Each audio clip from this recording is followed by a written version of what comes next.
everyone, how are you today? I hope you're in a good conditions. Okay moms, today I want to share you how to teach children to read quickly. I have 10 tips for children, especially in reading bahasa. Yang pertama sekali yaitu bacalah buku cerita dengan rajin terhadap anak-anak secara rutin. Misalnya, membacakan buku cerita kesukaan anak-anak sebelum tidur. Kenapa harus membaca buku cerita kepada anak-anak? Tujuannya adalah yang pertama itu untuk membantu si anak lebih tertarik atau lebih interesting terhadap yang namanya membaca. Yang kedua, setelah anak-anak udah dibiasakan membaca buku, yang kedua yaitu ajarkan anak-anak tentang huruf kecil. Terlebih dahulu kita perkenalkan dengan huruf kecil. Kenapa harus huruf kecil yang terlebih dahulu?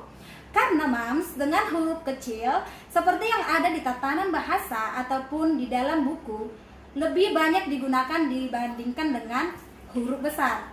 Nah, setelah anak-anak sudah bisa menguasai yang namanya huruf kecil, selanjutnya moms bisa mengajarkan anak-anak dengan huruf besar.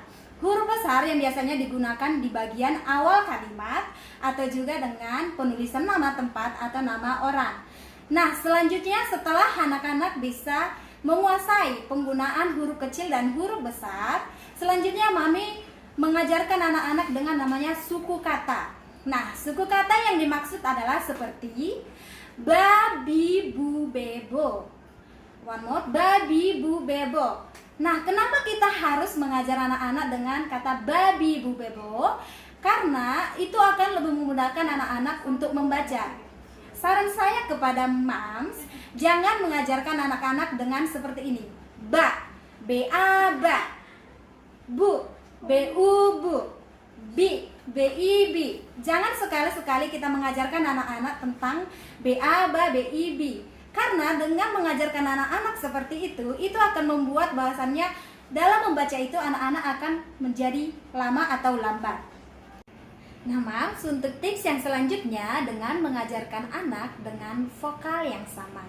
Contohnya, papa, mama, caca. Nah seperti itu. Nah untuk selanjutnya dengan mengajarkan anak dengan vokal yang berbeda tetapi konsonannya sama. Contohnya, papi, mami. Dan untuk selanjutnya dengan mengajarkan vokal yang beda dan konsonan yang berbeda. Contohnya, kaki, paku, palu, seperti itu. Nah, Mam, setelah anak-anak sudah menguasai, lanjut dengan mengajarkan anak-anak dengan 3 suku kata. 3 suku kata contohnya sepeda, kereta, seperti itu. Nah moms, untuk selanjutnya dengan mengajarkan anak dengan membaca eng. Kenapa kita harus mengajarkan anak-anak dengan membaca eng terlebih dahulu?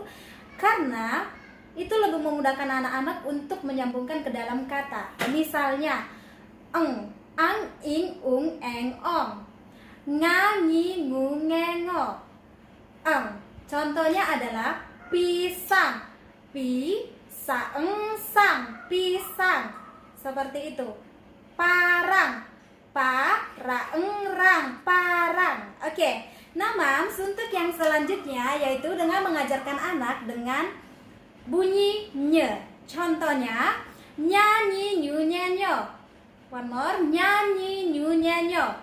Nah, untuk penggunaan nyanyi nyu nyanyo ini bisa kita gunakan ke dalam ke dalam kata sederhana. Misalnya nyanyi, penyu, seperti itu. Oke, moms, untuk tips yang selanjutnya setelah anak-anak sudah menguasai hal tersebut, nah dilanjut dengan membaca huruf mati. Membaca dengan huruf mati dalam arti yaitu dengan menggunakan konsonan di akhir dan menggunakan konsonan di tengah. Contohnya adalah seperti makan, minum.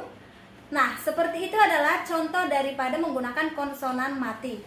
Baik, Mam, setelah anak-anak sudah menguasai 10 tips dari yang saya berikan, nah, anak-anak bisa berlatih dengan membaca kalimat sederhana setiap harinya dan juga Moms bisa mengajarkan anak-anak untuk membaca selain daripada kalimat sederhana yaitu dengan membaca cerita pendek. Mams, demikian 10 tips dari saya. Semoga bermanfaat dan si anak cepat membaca.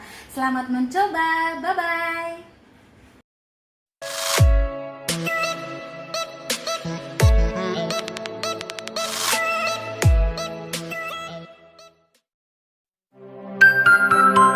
Wave Mile.